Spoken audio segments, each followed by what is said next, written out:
Okay, 3.2 is measures of variation. Range is the difference between the largest and smallest values of a data distribution. So you take the biggest number minus the smallest number. So here in example 5, we have a large bakery regularly orders cartons of Maine blueberries. The average weight of the cartons is supposed to be 22 ounces. Random samples of cartons from 2 suppliers were weighed. The weights in ounces of the cartons were as follows. Compute the range of the carton weights from each supplier. So if I have supplier 1, we would have 27 minus 17, so the range would be 10. For supplier 2, I have 27 minus 17, so my range is 10. Now the mean weights for those. So remember, for the means, you add them all up, divide by the number of numbers. So if I add up all my numbers for supplier 1, we're going to have 110, and we're dividing it by 5. So I've got 22. For supplier 2, I also have 110 divided by 5. So it also has an average of 22. Now these samples are different, though, if you look at them, in that if we look at supplier 1, the weights are closer to your mean, whereas supplier 2, the weights are farther from the mean. So again, for supplier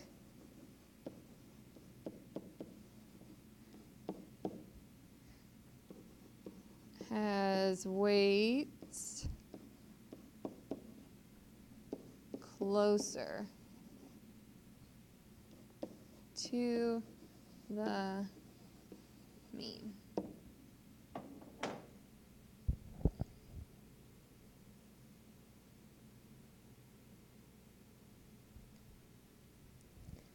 Now we've got variance and standard deviation. If we look at variance, it is how far apart a set of numbers is spread out. We've got some formulas for these. Depending on if it's a sample or if it's a population, you're going to divide a little differently. Now, if you notice, sample variance is S squared. Population variance is sigma squared. So again, when it says an S, you're talking about a sample. When it says a sigma, it's population. Now, as we go through these, you see X bar and mu again. X bar represents the mean of the sample. Mu represents the mean of the population. Then we have standard deviation. So if you compare these two sets, standard deviation is going to be the average distance from the mean, but it's just the square root of your variance. So the sample standard deviation is the square root of S squared. The population standard deviation is the square root of your sigma.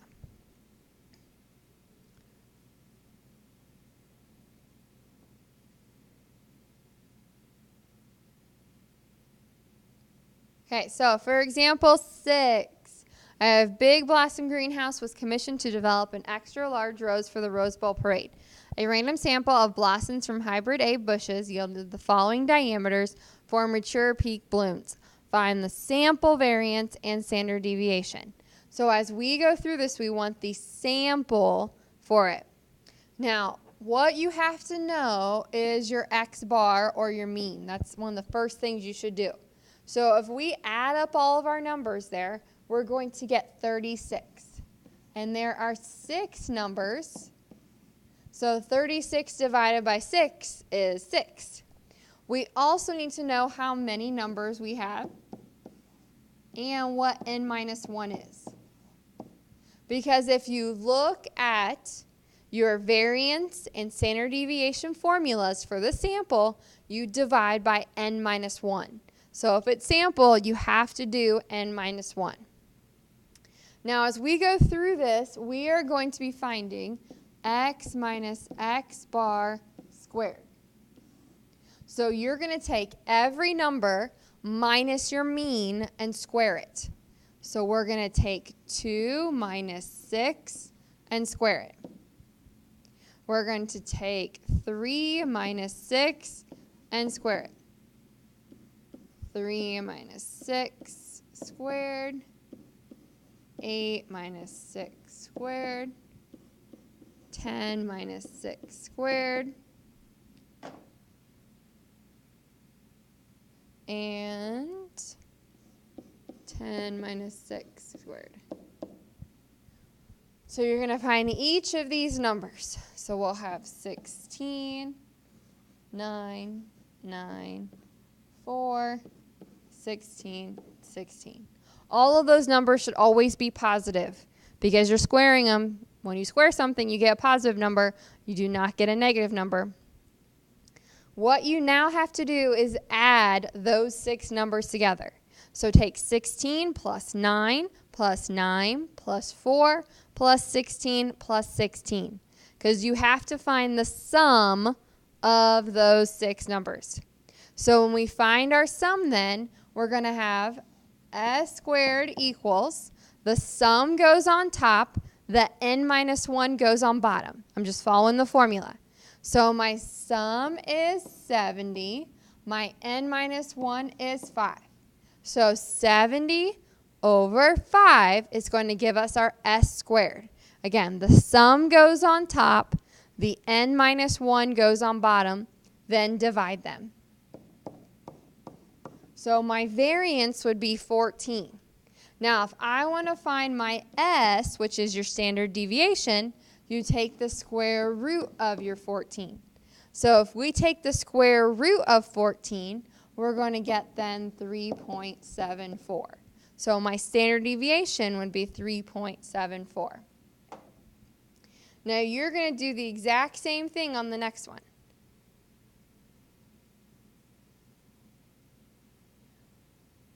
So I gave you 5 numbers there.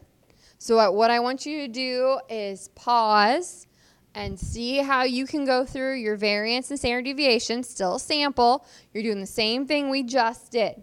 Now when you find your x bar, you're going to have a decimal. So leave it in that decimal form so we can have as exact values as we can for our standard deviation and for our variance.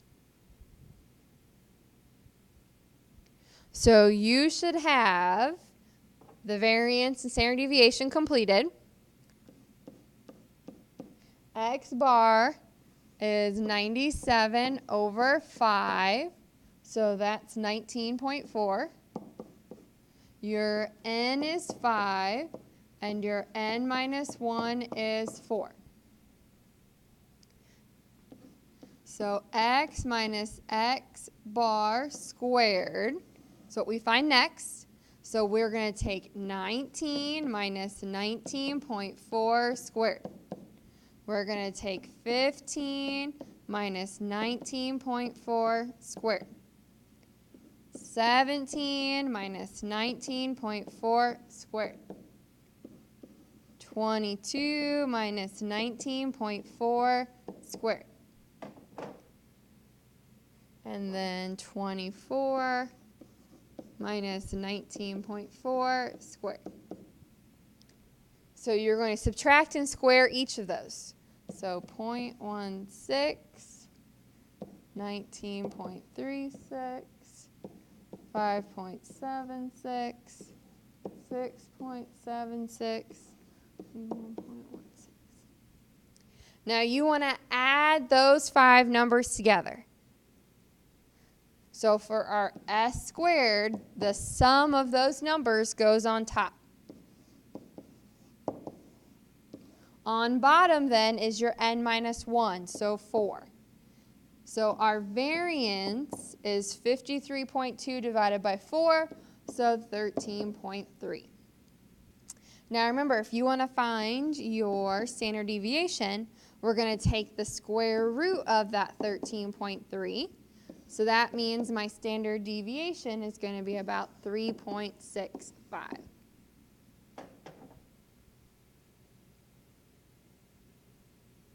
Now if I scroll down a little more here, you're going to see that you can find these values on your calculator also. So what we're going to do then is make sure that we can type all of these into our calculator and find the standard deviation. Now if you notice, I made a note here. In order to find your variance, you have to, not your calculator, you have to type it into your calculator, take whatever your standard deviation is and square it. The calculator will not automatically give you variance. You will have to type that in on your own to get what your variance is. Okay, so I'm going to use my numbers from this problem. So remember how we get there. We're going to hit our stat button. We're going to hit enter because we want edit. Now there are numbers in our L1, so we're going to go up to L1, hit clear, move back down. So now I've got 19, 15, 17, 22, and 24. So remember, from here we're going to hit our stat button again. We're going to move over to calc. You want your 1 var stats again. We're going to move down to calculate. So here are our numbers. So it says my x bar should have been 19.4, which it was. Now what we need on our list here is the S. You see on your list that we have SX and we have our sigma x. If it's the sample, you have to use the SX. If it is your population, you have to use your sigma x. Be very careful. Make sure you choose the right one.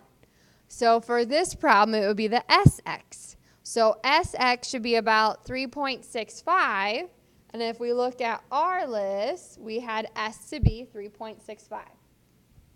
Now what you would have to do then to find your variance is type into your calculator 3.65 squared.